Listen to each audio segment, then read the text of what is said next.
Hello students, good morning. आज मैं आप लोगों के सामने क्लास 12 के लिए केमिस्ट्री का फर्स्ट चैप्टर का first part the solid state से लेकर के आया हूँ। ये वीडियो बनाने जा रहा हूँ जिसे आप लोग पसंद करेंगे, मैं आशा करता हूँ।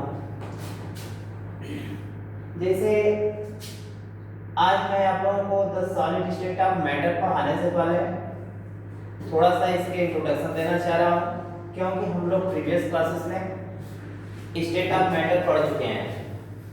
तो स्टेट ऑफ मैटर में जो हम लोग पढ़े हैं, तो हम लोग देखते हैं कि अपने सराउंडिंग में we are mostly surrounded by different type of substances which are more solid.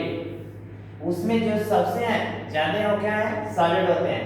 तो जो हमारा फर्स्ट चैप्टर है वो सॉलिड स्टेट है। तो सॉलिड स्टेट को ही आज यहाँ डिफाइन करना है। तो जो सॉलिड स्टेट होते हैं इनकी प्रॉपर्टीज है, इनका क्लासिफिकेशन है, पॉइंट बाय पॉइंट करके पढ़ाया जाएगा। लेकिन उससे पहले थोड़ा सा इसे हम सॉलिड स्टेट को ड्राइव करना चाहते हैं कि सॉलिड स्टेट है क्या। तो you have learn about the matter in class 9। हम लोग क्लास 9 में पढ़ चुके हैं प्रीवियस क्लास में कि जो मैटर होता है वो जनरली 3 टाइप्स होते हैं। मैटर कितने होते हैं? 3 टाइप्स जनरली। तो एक कौन कौन होते हैं? एक तो हम लोग पढ़े हैं सॉलिड, दूसरा पढ़े हैं लिक्विड, तीसरा पढ़े हैं गैस। इसके अलावा भी 2 स्टेट हम लोग पढ़े हैं, plasma state and ocean state convention. लेकिन इसमें जो हम लोग यूज करते हैं या जनरली देखते हैं in our surrounding, there are mostly found solid substances. तो जो सॉलिड सब्सटेंसेस होते हैं इन्हें हम लोग यूज भी करते हैं। क्योंकि जहाँ पर भी देखिए, जैसे यहीं पे देखिए चेयर है, व्हाइट बोर्ड है, मोबाइल है, पेन है, शर्ट है, ये सब क्या है? सॉलिड है। अगर इनके कंपैरिजन में देखा जाए इसे भी हम लोग यूज करते हैं, लेकिन इसके कंपैरिजन में लेस यूज करते हैं हम लोग, या कम मात्रा में पाए जाते हैं। तो जो सॉलिड होते हैं, सॉलिड का हम लोग डिफिनेशन पहले से पढ़ चुके हैं। Solid are those substances which has definite mass and volume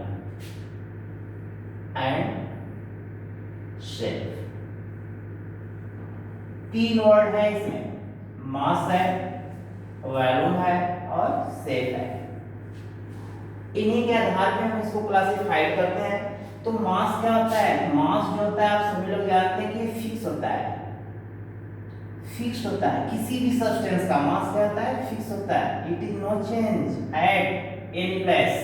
कहीं पर भी, चाहे यहाँ है, चाहे स्पेस में है, या मून पे है, या अदर प्लेनेट में है, वहां पर भी ये मास हमारा चेंज नहीं होगा।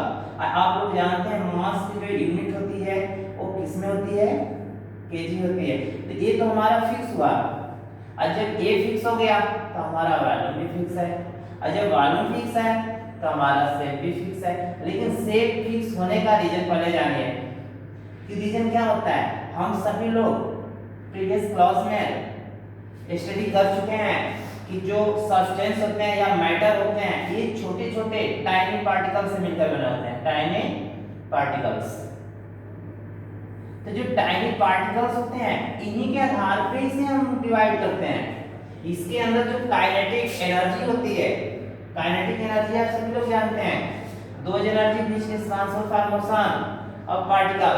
अगर किसी भी पार्टिकल या सब्सटेंस के लिए जो उसके मोशन के लिए अवेलेबल रिक्वायर्ड एनर्जी होती है उसे हम काइनेटिक एनर्जी कहते हैं। तो काइनेटिक एनर्जी के आधार पे टाइनी पार्टिकल्स किसी भी सब्सटेंस को मूवमेंट करते हैं।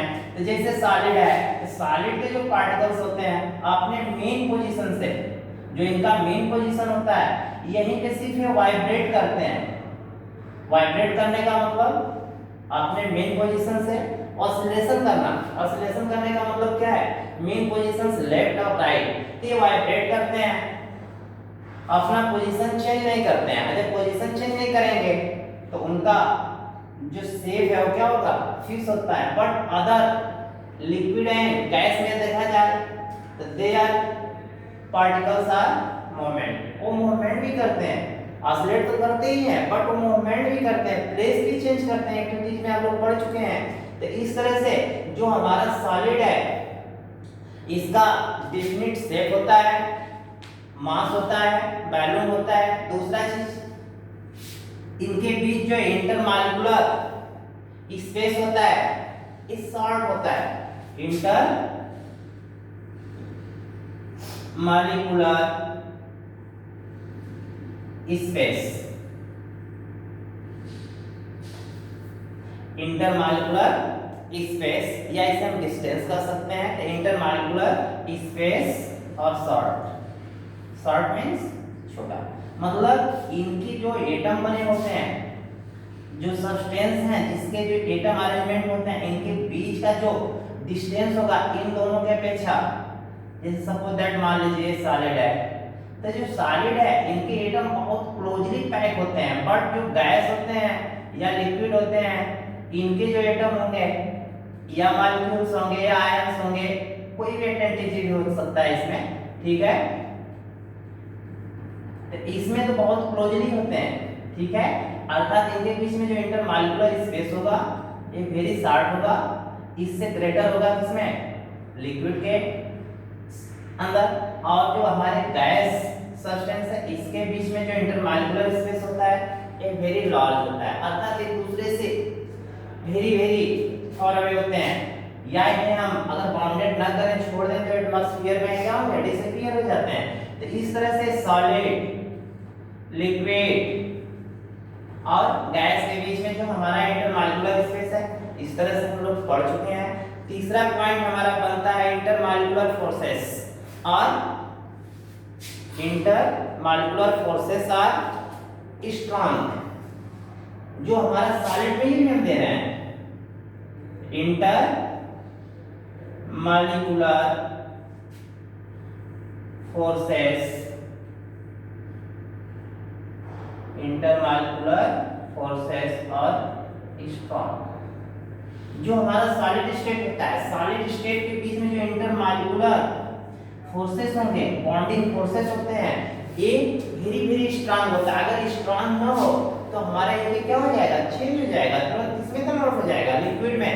तो इंटरमॉलिक्यूलर फोर्सेस जो होते हैं स्ट्रांग होते हैं, ये इसे बाउंडेड किए रहते हैं। बाउंडेड करने का मतलब ये है कि वो क्या होगा, फिक्स पोजीशन में आ जाते हैं, ठीक है। तो जो इंटरमॉलिक्यूलर फोर्सेस होते हैं it is very very stronger in solid state, ठीक है, इससे ज्यादा, इससे लेस लूजर होगा लिक्विड में और सबसे लेस होगा किसमें, गैस स्टेट में, ठीक। तो 3 पॉइंट हो गया। फोर्थ है they are incompressible and rigid, rigid एक शब्द जुड़ गया इसमें, रिजिड, रिजिड मींस कठोर या कंप्रेसिबिलिटी, किसी भी चीज को जैसे दबाना, जैसे हम लोग कोई भी चीज पा जाते हैं, जैसे चेयर, चेयर पे बैठते हैं, अगर स्पंज या उसमें सोखता है जो भी कर सकते हैं, बैठते हैं तो दबती है ना, तो जो दबती है उसे हम कहते हैं कंप्रेसर हो रहा है ना।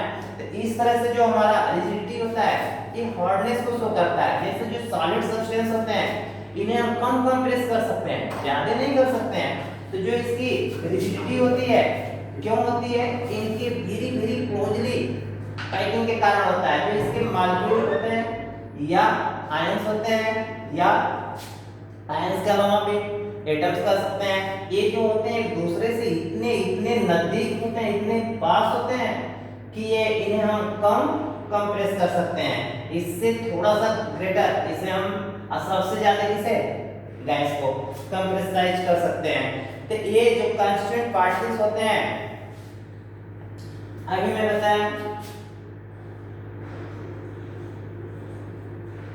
ये definite mass volume and shape होता है, इंटरमॉलिक्यूलर स्पेस शॉर्ट होता है, इनमें इंटरमॉलिक्यूलर फोर्सेस स्ट्रांग होता है, दे है स्ट्रांग रिजिडिटी, इनमें कठोरता पाई जाती है, ठीक। तो इस तरह से हम सॉलिड का तो इस प्रॉपर्टीज पढ़ चुके थे, इसे हम सिर्फ रिवाइज कर दिए कि थोड़ा सा दिमाग में रहे। तो ये जनरल कैरेक्टरिस्टिक्स ऑफ सॉलिड का, ठीक है, इसे हम कर सकते हैं जनरल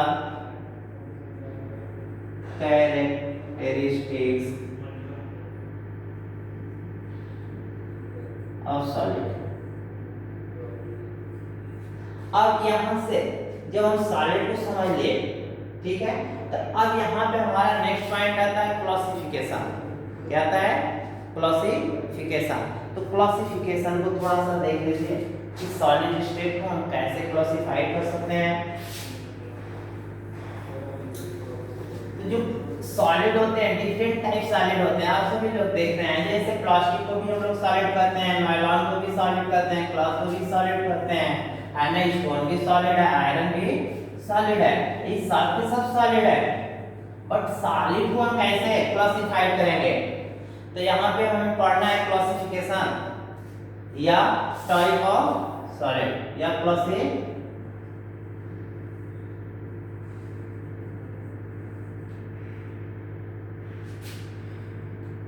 सॉलिड, तो जो क्लासिफिकेशन ऑफ सॉलिड है या टाइप ऑफ सॉलिड है, इन्हें हम इनके जो एटम उनके रीअरेंजमेंट के बेसिस पे ही क्या करेंगे? क्लासिफाई करेंगे। तो जो हमारा सॉलिड होते हैं ये टू टाइप हो जाते हैं on the arrangement of their molecules या कांस्टेंट पार्टिकल्स। अपने कांस्टेंट पार्टिकल्स के आधार पे ही हम टू टाइप दो में डिवाइड कर सकते हैं, ठीक है। एक होता है हमारा क्रिस्टलाइन, पहला क्या होगा? क्रिस्टलाइन। एक तो क्रिस्टलाइन हो गया,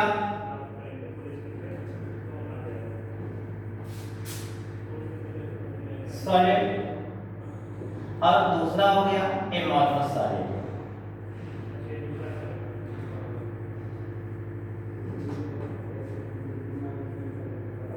क्रिस्टलाइन सॉलिड और एमॉर्फस सॉलिड, देखिए दोनों हैं,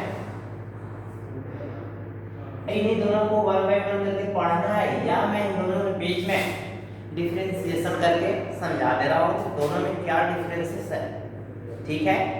तो डिफरेंसेस के आधार पे पहले उससे हम आपको बताना चाहेंगे कि solid can be classified as crystalline solid and amorphous solid on the basis of their constant particles of the substance या सॉलिड सब्सटेंस। जो सॉलिड सब्सटेंस का कांस्टेंट पार्टिकल्स होते हैं उसके आधार पे से हम दो कैटेगरी में डिवाइड करते हैं। पहला है क्रिस्टलाइन सॉलिड और दूसरा है एमॉर्फस सॉलिड। तो क्रिस्टलाइन सॉलिड क्या है? क्रिस्टलाइन सॉलिड्स, इनमें जो इनके पार्टिकल्स हैं इनके अरेंजमेंट को ही शो किया जाता है, दिखाया जाता है कि कैसे अरेंज हैं। जैसे क्रिस्टलाइन और एमॉर्फस, इन दोनों में बस डिफरेंस क्या है? उसके अरेंजमेंट के, उसके जो कांस्टेंट पार्टिकल्स होते हैं, जो उनका अरेंजमेंट होता है, बस उसी पे डिपेंड करता है कि कैसे एक दूसरे से अटैच है, कैसे एक दूसरे से अरेंजमेंट होकर उसका फॉर्मेशन कर रहे हैं।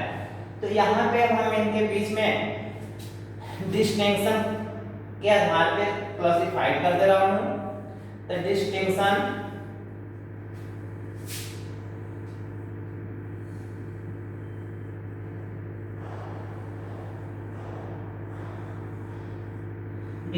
between crystalline solid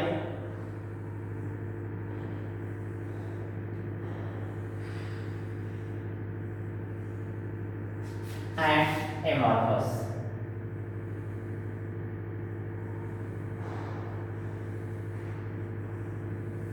ठीक, इसके लिए एक टेबल बना लेना है।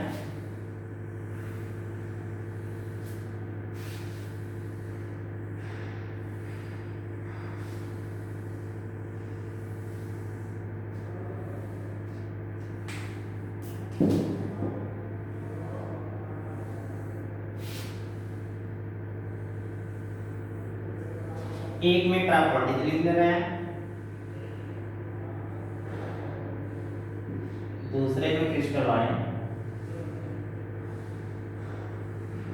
और तीसरे में एमॉर्फस। ठीक, अब वन बाय वन करके हम देख रहे हैं क्या है। तो जैसे इसमें पहला हम दे रहे हैं शेप के आधार पे या ज्योमेट्री के आधार पे। पहला क्या है? ज्योमेट्री के आधार पे। फर्स्ट पॉइंट हमारा है ऑन द बेसिस ऑफ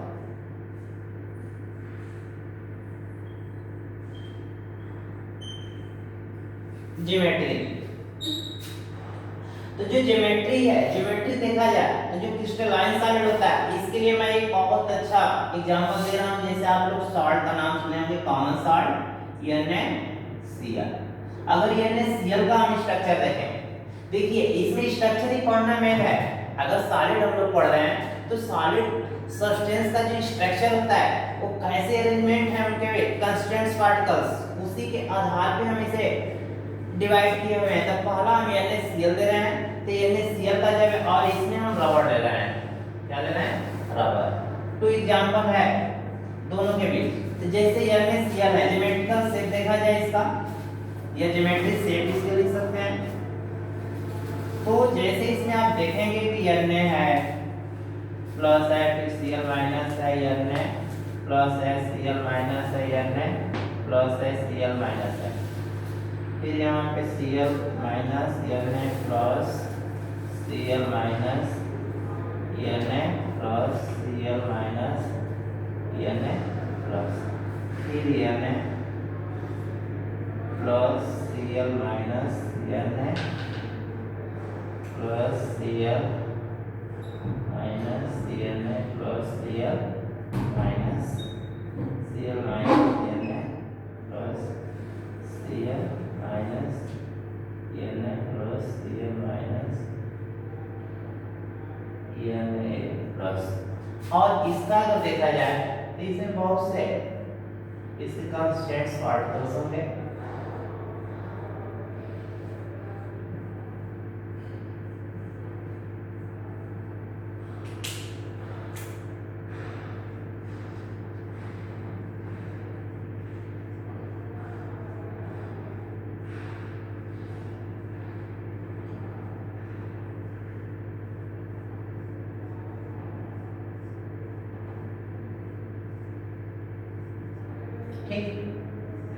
ध्यान रखिए दोनों में डिफरेंस क्या है, ज्योमेट्रिकल से केयर करिए। जैसे यहाँ Na प्लस है, Cl है, Na प्लस है, Cl है, Na प्लस है, Cl है। इसमें आप देख रहे हैं कि एक सोडियम एटम 4 Cl से 1 2 3 4 Cl से सराउंडेड है। इसमें देख रहे हैं एक Cl 4 Na से सराउंडेड है। कहने का मतलब हमारा है जो constituents particles of solid substance है क्रिस्टलाइन का, इसमें जो अरेंजमेंट है कंस्टिट्यूएंट पार्टिकल्स, ये एक सिस्टम से अरेंजमेंट है। इनके बीच में क्या एक ऑर्डर है, according to order.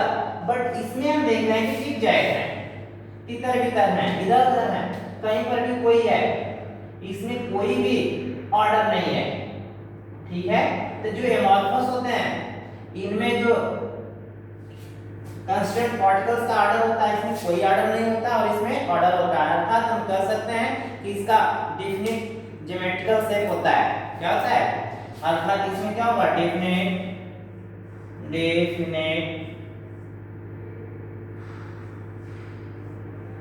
Metrical shape. इसकी एक प्रॉपर्टी हुई, ज्योमेट्रिकल के आधार पे इसके डेफिनिट ज्योमेट्रिकल शेप हुआ। ठीक है, और इसमें इरेगुलर शेप होगा।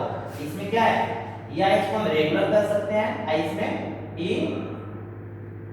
इरेगुलर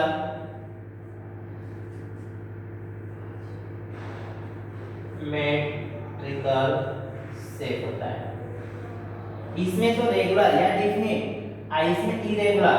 तो ये पहला हमारा पॉइंट है कि जो क्रिस्टलाइन सॉलिड है ये हमेशा ज्योमेट्रिकल शेप में होते हैं।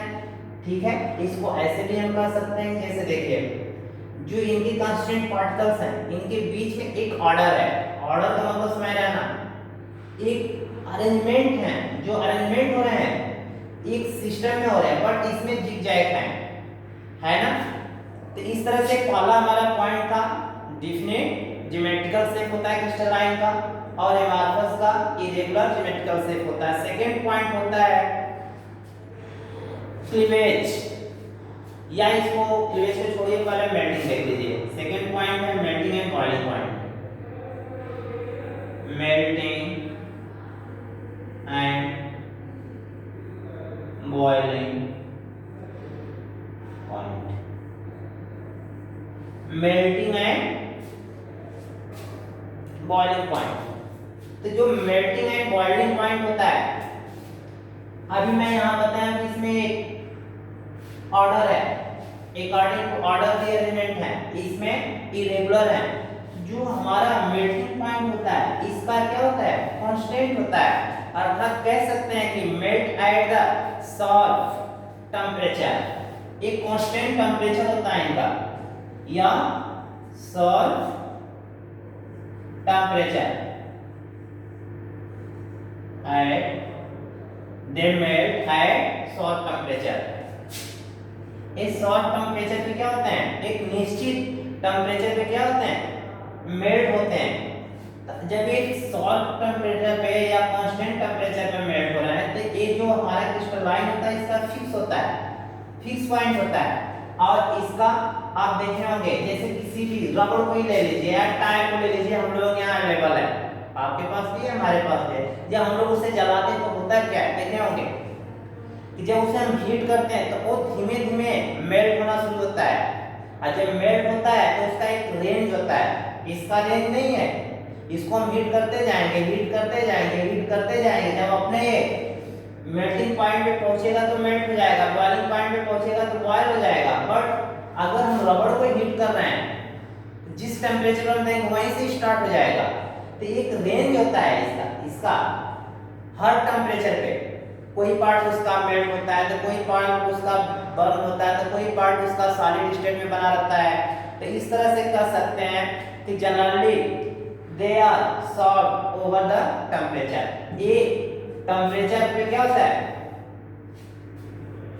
सॉफ्ट होता है, सॉफ्ट को मतलब समझ रहे हैं ना, तो soften over A range of temperature, soften over soften over a range of temperature, soften over a range of temperature, ठीक है। soften over एक रेंज में क्या होता है, सॉफ्ट होता है। थोड़ा सा इसको हम ग्राफ के माध्यम से समझा दे रहा हूँ आप लोगों को। जैसे अगर इसको हम देख लें, जैसे देखिए इसमें हम ले रहे हैं टेम्परेचर को, इसमें ले रहे हैं टाइम को, इसमें टाइम ले लीजिए और इसमें टेम्परेचर, ठीक। तो जब किसी भी क्रिस्टलाइन सॉलिड को अगर हम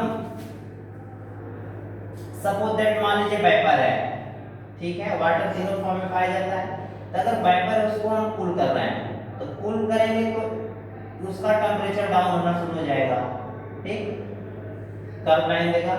लेकिन जैसे ही ये कितने पे 100 डिग्री पे आएगा तो ये जो वेपराइजेशन है उसका 100 के बाद, अब ये 100 पे आकर कांस्टेंट हो जाएगा, ठीक। और जब कांस्टेंट होता है तो यहाँ पे स्टेट चेंज होगा उसका। अब ये वेपर से किसमें कन्वर्ट होता है, लिक्विड में। पहले तो यहाँ पे वेपर था, अब यहाँ किसमें चेंज हो गया, लिक्विड में।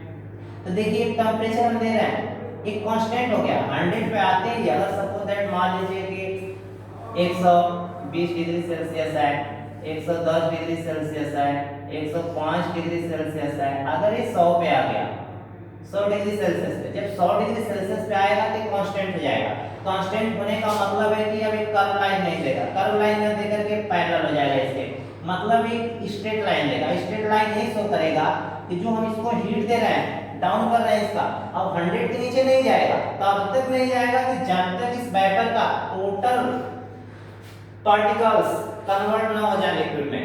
क्यों, क्योंकि ये वर्ड आप लोग पढ़े होंगे लैटेंट हीट। जो लैटेंट हीट होता है वो रिक्वायर्ड एनर्जी होती है टू चेंज देयर स्टेट, उसके स्टेट चेंज होने में जो एनर्जी रिक्वायर्ड होती है उसे को हम लैटेंट हीट कहते हैं। तो यहाँ पे जब 100 हो गया, अब 100 के नीचे आएंगे, देखिए 100 के नीचे भी आ सकते हैं आप, देखिए 90 डिग्री सेल्सियस पे आ गए, 80 पे आ गए, 50 पे आ गए, 40 पे आ गए, या आते आते हम 20 पे आ गए, लास्ट में आ गए 0 डिग्री सेल्सियस पे। कितने पे, 0 डिग्री सेल्सियस। तो अब देखेंगे कि जब 100 से डाउन कर रहे हैं तो फिर इसमें जो इसका कर्व है, कूलिंग कर्व है, कूलिंग कर्व फिर देखने को मिलेगा इस तरह से। लेकिन जैसे ही 0 डिग्री सेल्सियस का आएगा फिर एक कांस्टेंट हो जाएगा, कांस्टेंट होते ही क्या होगा, स्टेट लाइन शो करेगा। अर्थात यहाँ पे जो इसका स्टेट है, चेंज ऑफ स्टेट है, किसको चेंज कर रहा है, चेंज ऑफ स्टेट को शो कर रहा है, चेंज ऑफ स्टेट। तो जहां पे चेंज ऑफ स्टेट हो रहा है अब एनर्जी 0 डिग्री पे बना रहेगा, अब उससे नीचे जाएगा ही नहीं। तब तक नहीं जाएगा जब तक पूरा हमारा लिक्विड किसमें, सॉलिड स्टेट में ना आ जाए। जब सॉलिड स्टेट में आ जाएगा टोटल तब ये जाएगा -5 डिग्री सेल्सियस। फिर यहाँ पे कर्व देखने को मिलेगा। कहने का मतलब ये हमारा कि जब कूलिंग कर्व हम ड्रा कर रहे हैं तो इसमें कंटीन्यूअस नहीं मिल रहा है, इसमें कंटीन्यूअस नहीं मिल रहा है। ये क्या है, एक तरह से इसको असतत कर सकते हैं, ठीक है।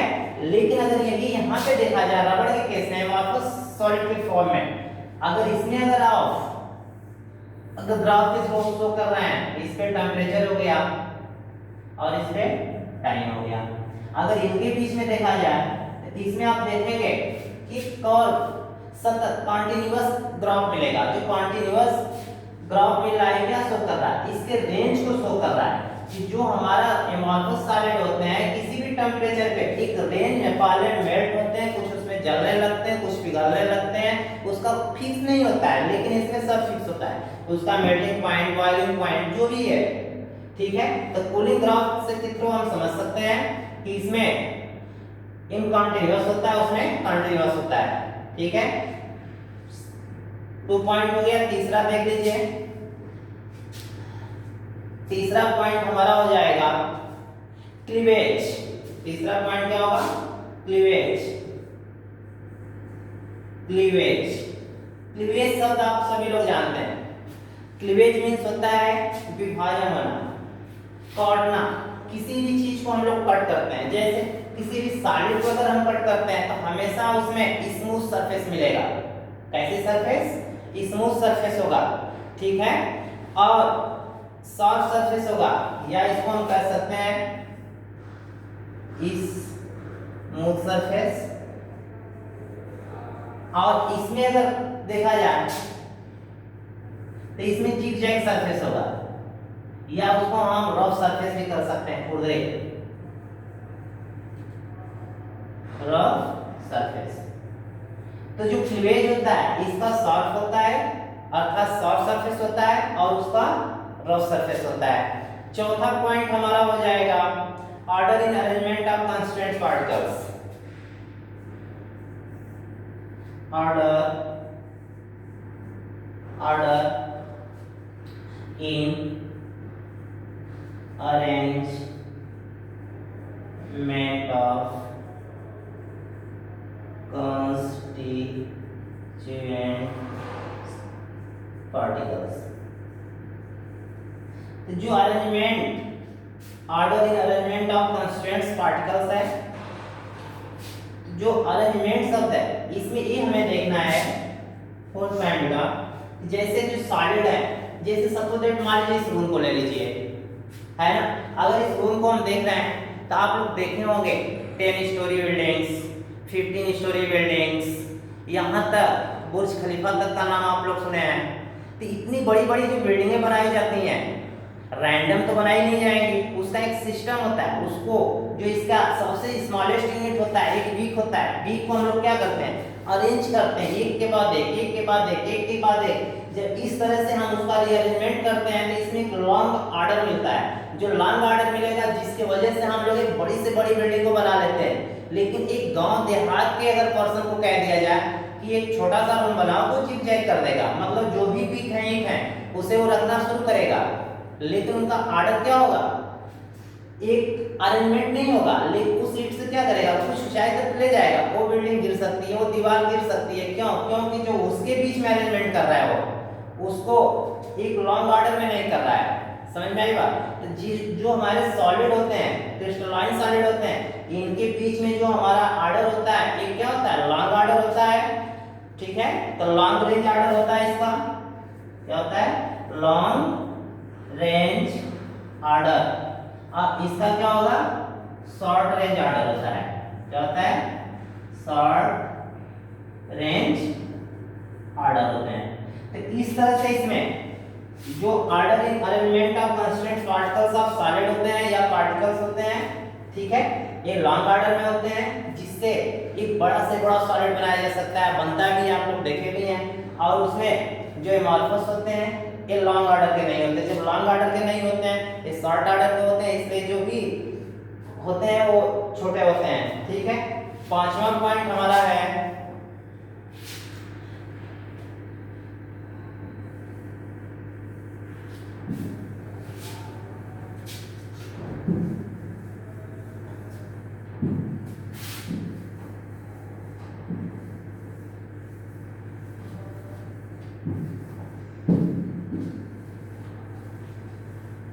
हीट पॉइंट, देख लीजिए, heat of fusion, heat of fusion, heat of fusion.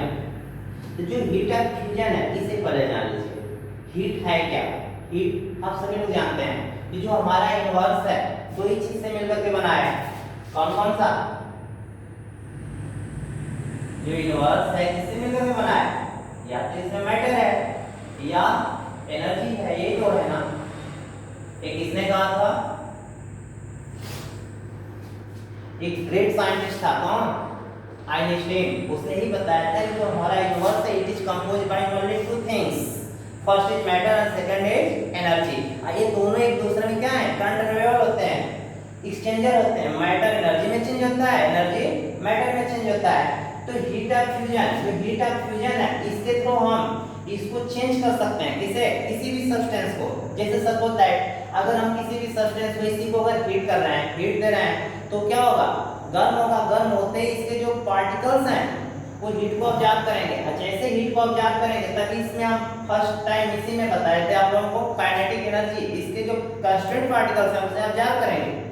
जैसे ऑब्जर्व करेंगे उसकी हीट बढ़ेगी, हीट बढ़ी, एनर्जी बढ़ी, तो अब वो रेस्ट स्टेज में नहीं रहेंगे, उनके अंदर जो मोशन है वो बढ़ जाएगा। जब मोशन बढ़ेगा तो मूवमेंट करना शुरू कर देंगे। अर्थात heat of fusion they have definite and characteristic heat of fusion. तो जो हमारे सॉलिड होते हैं इसका तो कांस्टेंट होता है, जैसे भी हम मेल्टिंग पॉइंट बताए थे, तो ये कांस्टेंट होता है कि हमारा इतने पे, जैसे आयरन है 15 100 समथिंग या 35 पे मेल्ट होता है कि नहीं, तो उसका फिक्स है, सॉफ्ट मेल्टिंग पॉइंट होता है। तो हीट ऑफ फ्यूजन में इसका जो कैरेक्टरिस्टिक्स होता है डिफिनिट होता है, किसका? क्रिस्टलाइन सॉलिड का। और जो एमॉर्फस होते हैं they do not have definite heat of fusion. इसका कोई भी, जैसे भी हमने रबड़ की बात किया था कि जो इसका रबड़ है जैसे हम हीट कर रहे हैं तो पहले इसका कुछ पार्टिकल्स मेल्ट होता है, यहाँ मेल्ट करने लगा, ये सॉफ्ट होने लगा, ये हार्ड है, यहाँ ये बर्न होने लगा, फिर ये मेल्ट होने लगा, ये अभी हार्ड है। मतलब एक रेंज है, एक परास में, जैसे हम बताया एक परास में एक शॉर्ट रेंज में क्या करता है? फैलता है या चेंज होता है। लेकिन हीट ऑफ फ्यूजन क्रिस्टलाइन का ऐसा नहीं है, इसका सब फिक्स है। और इसका लास्ट पॉइंट बहुत इंपॉर्टेंट पॉइंट होता है एनिसोट्रॉपी, मोस्ट इंपॉर्टेंट 6 पॉइंट। और लास्ट पॉइंट एनिसोट्रॉपी। एनिसोट्रॉपी क्या है? एनिसोट्रॉपी इट मींस विषमदैहिक, या इसको ये भी कर सकते हैं एनिसोट्रॉपी। इसको हम सोच रहे हैं छोटा सा वीडियो बना करके आप लोगों को अच्छे से समझा देंगे, या तो यही समझा दे रहा हूं, देख लीजिए। जैसे एनिसोट्रॉपी विषमदैहिक, आइसोट्रॉपी समदैहिक, दोनों के बीच में ये लास्ट डिफरेंस है, चेक कर लीजिए और देख लीजिए। एनिसोट्रॉपी जैसे अभी हम बताए थे कि जैसे सॉल्ट है NaCl, अगर इसको आप देख रहे हैं तो जैसे सोडियम है फिर Cl है, इस पे प्लस इस पे माइनस, फिर सोडियम है फिर Cl है प्लस माइनस, फिर सोडियम है और Cl है प्लस माइनस, फिर नीचे वही अरेंज हो जाएगा Cl फिर Na प्लस है Cl है, इस तरह से।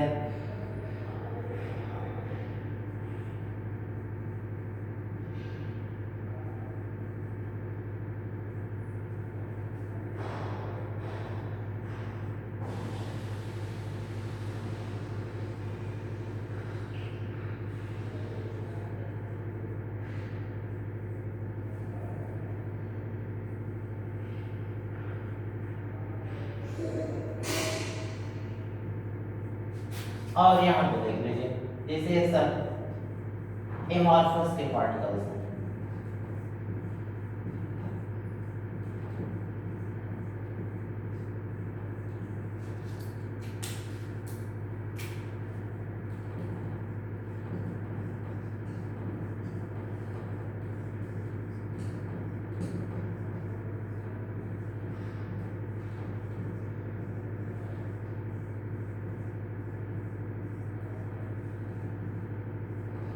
ठीक। तो एनिसोट्रॉपी, पहले तो एनिसोट्रॉपी जान लीजिए कि है क्या। जैसे यहाँ पे इसका अरेंजमेंट मैं लिख चुका हूँ, ठीक है। तो जो एनिसोट्रॉपी होता है in crystal is due to the different arrangement of particles होता है। क्या होता है? Different arrangement of particle. देखिए ये सोडियम है तो क्लोरीन है, सोडियम है तो क्लोरीन है, सोडियम है तो इनका अरेंजमेंट है, ठीक है। अगर इसको दो डायरेक्शन हम खींच रहे हैं इसमें, देखिए एक डायरेक्शन ये ले लिए और दूसरा डायरेक्शन यहाँ से ले लिए, ऐसे ले लिए, ठीक। इन दोनों डायरेक्शन में आप देख चेक कर सकते हैं कि जब इनमें अगर दो डायरेक्शन ले रहे हैं, अगर इसकी प्रॉपर्टी सेम होगी तब तो आइसोट्रॉपी हो जाएगा। लेकिन दो डायरेक्शन में आप देख रहे हैं कि इस डायरेक्शन को हम ले रहे हैं तो इस डायरेक्शन में है क्या? Cl है, सोडियम है, Cl है, सोडियम है, सोडियम है, Cl है, सोडियम है, Cl, मतलब अल्टरनेट करके हैं। लेकिन इसी डायरेक्शन को हम इस टाइप से जब ले रहे हैं तो यहाँ देखिए इस लाइन के लेफ्ट और right Cl Cl Cl Cl N कहने का मतलब जो अरेंजमेंट ऑफ पार्टिकल्स हैं इसके कांस्टेंट पार्टिकल्स हैं, जब इसका हम डायरेक्शन चेंज कर रहे हैं तो उनका अरेंजमेंट चेंज हो जा रहा है। तो जब डिफरेंट डायरेक्शन में डिफरेंट प्रॉपर्टी शो करते हैं, ठीक है, कोई भी सब्सटेंस, तो वो एनिसोट्रॉपी को शो करते हैं। किसको? एनिसोट्रॉपी, ठीक। तो इसमें हम कह सकते हैं कि anisotropy in a crystal in due to different arrangement of particles along different direction. तो जो डायरेक्शन जब चेंज कर रहे हैं तो उसकी प्रॉपर्टी चेंज हो जा रही है ना, ठीक। इसको ऐसे भी आप समझ सकते हैं, जैसे हम लोग एग्जांपल के तौर पे अपने स्कूल को ही ले सकते हैं। जैसे देखिए सुबह में हम लोग प्रेयर करते हैं, बच्चे प्रेयर में खड़े रहते हैं तो सभी अरेंज होते हैं एक निश्चित में। एक क्लास 8 का है, अगर यहाँ खड़ा होकर देखें, वहां से देखें तो क्लास 10 है, तो वहां से देखें क्लास, है ना। फिर उसका डायरेक्शन चेंज करते हैं, फिर अल्टरनेट करके मिलेगा क्लास 6 7 8, है कि नहीं। लेकिन अगर यहाँ पे देखा जाए मार्कस के अंदर, तो यहाँ पे कोई भी डायरेक्शन हम खींच ले रहे हैं, ठीक है। देखिए इसमें कुछ भी नहीं आपको मिलेगा, कोई पार्टिकल्स नहीं है तो कोई नहीं है, रैंडम है। मतलब एक तरह से वही अगर लंच के टाइम में देखा जाए, लंच में अगर आप देखें तो लंच टाइम में क्या होगा, कोई बच्चा किसी क्लास का होगा, उसके साइड में कोई बच्चा होगा, मतलब एक क्राउड भीड़ का कोई अरेंजमेंट नहीं होता है। तो इस तरह से जो एनिसोट्रॉपी होता है, ठीक है, ये कांस्टेंट पार्टिकल्स के ऊपर डिपेंड करते हैं। जब उसका हम डायरेक्शन चेंज करते हैं तो उसकी प्रॉपर्टी चेंज हो जाती है उसी सब्सटेंस में, ठीक है। यही हमारा एनिसोट्रॉपी और लास्ट पॉइंट है। इसका हम नोट्स पीडीएफ बना करके लोड कर लेंगे। बच्चे आशा करता हूँ कि आप लोग पसंद करेंगे और नेक्स्ट इसके बाद नेक्स्ट वीडियो में शो करें। Thank you.